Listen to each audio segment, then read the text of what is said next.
Hello everyone, welcome back to a new video. In this video, I will be discussing about PNB Housing Finance. So we will see that कि company का business model क्या है, company के quarter to के results कैसे रहे, कौन call आज ही इवनिंग में हुई थी कंपनी की, तो कौन कॉल कैसी रही, मैनेजमेंट क्या बोल रहा है कंपनी के गोइंग फॉरवर्ड के बारे में, क्या क्या क्वेश्चंस पूछे गए एनालिस्ट के द्वारा in the con call, and also at the end we will see that how the deal looks like overall, looking at the current scenario after the quarter two results. So coming to the business model, company का बहुत ही simple business model है. Company provide housing loans to the people.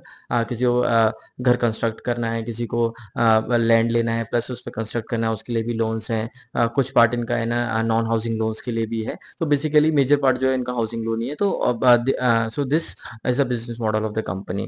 Coming to the quarter two results, अगर हम company के quarter two results के लिए देखें तो जो लोन बुक है कंपनी की, वो ईयर ऑन ईयर अगर हम कंपेयर करें कंपनी की लोन बुक को तो 17% से ग्रो करी है. और कंपनी के अगर हम अगर डिसबर्समेंट्स के बारे में देखें तो 12% से डिसबर्समेंट ग्रो किए हैं कंपनी के ईयर ऑन ईयर. और ओवरऑल जो पैट है कंपनी का, प्रॉफिट आफ्टर जो बॉटम लाइन है, वो 24% से अराउंड ग्रो करा है कंपनी का. तो अगर हम ओवरऑल देखें तो कंपनी तीन सेगमेंट्स के अपने अंदर अपने हाउसिंग लोन्स देती है. रिटेल पार्ट में इनका एक कॉर्पोरेट बुक भी है जो बहुत छोटा अमाउंट है. तो रिटेल की अगर हम बात देखें तो एक प्राइम सेगमेंट है इनका, एक अफोर्डेबल सेगमेंट है और इनका एक अमर्जिंग मार्केट का सेगमेंट है. तो कैसे कैसे डिफरेंशिएट किया हुआ है कंपनी ने कि प्राइम जो बिल्कुल जो मेन सिटीज़ हैं इंडिया की, जैसे दिल्ली, बॉम्बे, कोलकाता, बेंगलोर, सो इन सब में जो प्राइम कस्टमर्स मिलते हैं जिनका क्रेडिट हिस्ट्री बहुत अच्छा है, उन सबको ये लोन देते हैं. जो अर्बन सिटीज़ में, तो वो प्राइम के अंडर आ जाते हैं. देन उससे वन लेवल डाउन जाते हैं तो अमर्जिंग में आ जाते हैं, जो थोड़ा उनका क्रेडिट क्वालिटी कम होता है. थोड़ा सैटेलाइट सिटीज़ जो है बिल्कुल अगर आसपास में अर्बन सेंटर्स के पास में, वहाँ के कस्टमर्स को. एंड देन थर्ड जो टायर टू एंड थ्री में है और जिनकी क्वालिटी इनको थोड़ा इतना अच्छा नहीं होता है, उनको ये लोन देते हैं.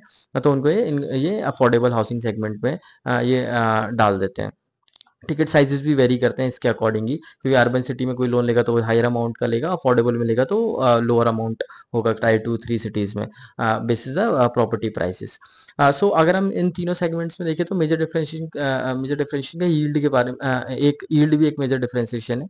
जो प्राइम कस्टमर्स होते हैं उनके यील्ड जो होता है वो क्लोज टू 9.4% समथिंग कुछ होता है. एमर्जिंग में 9.8 9.9 की क्लोज रहता है. एंड देन जो अफोर्डेबल है, जो टायर टू थ्री सिटीज़ में जाते हैं, वहाँ पर ना रिस्क ज़्यादा होता है. तो है ना वहाँ पर जो यील्ड ये कंपनी चार्ज करती है वो 12.2% के क्लोज चार्ज करती है. सो this is the different products they have. In corporate book है उसको अभी ग्रो नहीं कर रहे हैं, इन्होंने कोई लोन डिस्बर्समेंट नहीं किया है, उसको रन डाउन कर रहे हैं as of now. Company later on I will discuss in con call के what they are saying about the corporate book as well. तो अभी कंपनी के है ना कॉन कॉल के बारे so एक ये भी था कि 59 करोड़ का राइट ऑफ जो था इनका पहले, उसको भी रिकवरी हुई है इस सेगमेंट में. That's why if you would see जो इनकम इंटरेस्ट की जो ग्रोथ है वो है ना 13% है, बट जो बॉटम लाइन की ग्रोथ है वो 24% है, which is added by this. And one more in the ECL provisioning, जिसकी वजह से वहाँ पे भी कुछ अमाउंट इनका फ्री हुआ उस प्रोविजन से, जिसने अगेन एड किया इनकी बॉटम लाइन ग्रोथ को. So this was about the quarter two results. अब आते हैं हम कॉन कॉल कैसा रहा कंपनी का. सो फर्स्ट कंपनी को जो मेन क्वेश्चंस जो थे, अगर हम उनके बारे में देखें कॉन कॉल में, तो एनालिस्ट के बहुत सबका मेनली ये क्वेश्चन था आपका सीईओ को कब तक आ जाएगा कंपनी का, ज्वाइन बैक कर लेगा. क्योंकि वी नो कि 2 मंथ्स बैक इनके जो सीईओ थे पिछले 2 साल के, उन्होंने रिजाइन कर दिया. सो मैनेजमेंट ने उसके ऊपर कोई अभी तक है ना ने कुछ क्लैरिटी नहीं दी है कि है ना कब तक सीईओ आ जाएगा कंपनी के लिए. They are saying that it is confidential and first we will discuss the exchanges, and then through them we will get to know that what is the status.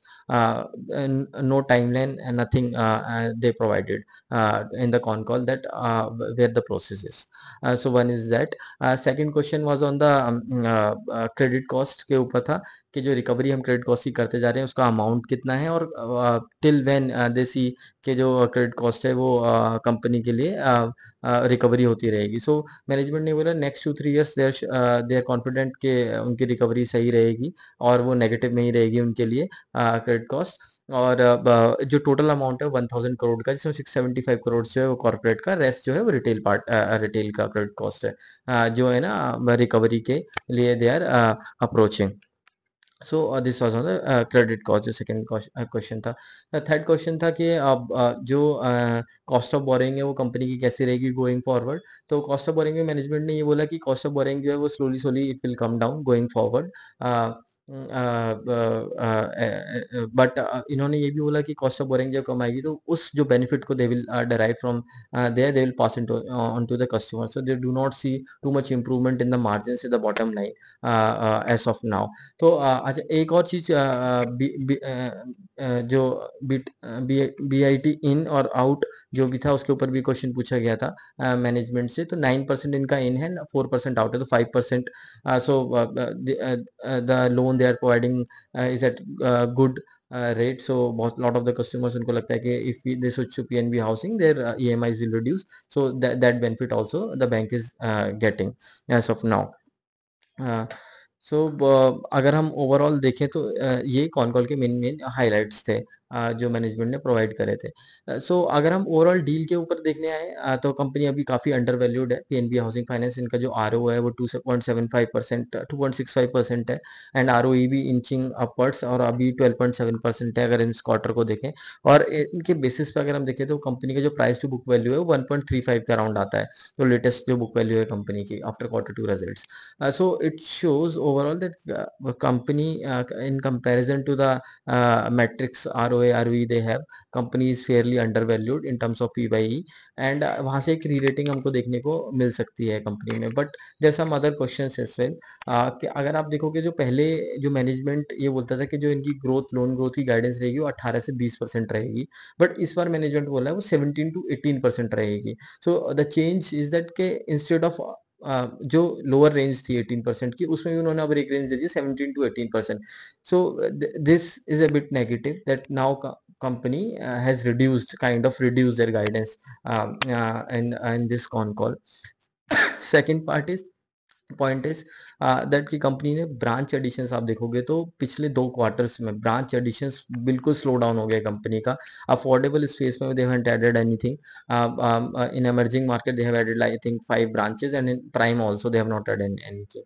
So company से overall इसके ऊपर जो call call में पूछा गया था कि आपने ब्रांच एडिशन का क्या रीजन है आपने ऐड नहीं करा, तो कंपनी ने बोला कि वी आर अलाइन दैट कि we will do 240 branches in affordable from the 200 current branches. Last 2 quarters में they didn't give a clear answer what was the reason behind it, but they were saying that by the year end they will reach 240 in affordable housing। और अच्छा, एक और चीज management con call ने बताई थी कि जो अफोर्डेबल हाउसिंग है उस पर ये फोकस कर रहे हैं, प्रोडक्ट मिक्स इनका पॉजिटिव के लिए चेंज हो रहा है। इनका टारगेट है 15% तक, 15% बाय FY 27 एंड इनका अफोर्डेबल हाउसिंग होना चाहिए। तो जो बॉटम लाइन पे पॉजिटिव इंपैक्ट डालेगा company, product mix is changing for good for the company. So which is again a positive point. If we see overall the trajectory, they are moving in the positive direction. So ये है stock under valued है। जो lingering questions रहते हैं वो एक CEO के ऊपर रहता है कि कंपनी का कैसा रहेगा। दूसरा जो क्योंकि और ये गाइडेंस के ऊपर था जो इन्होंने कम कर दी, तो ओवरऑल हम देखें तो कुछ नेगेटिव्स भी हैं। तो अनटिल अनलेस ये क्लैरिटी इमर्ज होगी कंपनी के लिए कि कंपनी कैसे सोच रही है कि आगे क्या डायरेक्शन रहेगी, कौन लीडरशिप टीम में आ रहा है, उसको कैसे डराइव करता है, क्या एक अच्छा नाम है या नहीं है।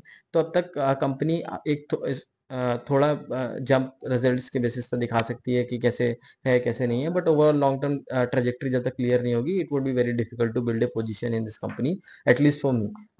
Rest you can decide, this is your understanding. Do let me know if you have any questions in the comment section. Thank you for watching this video.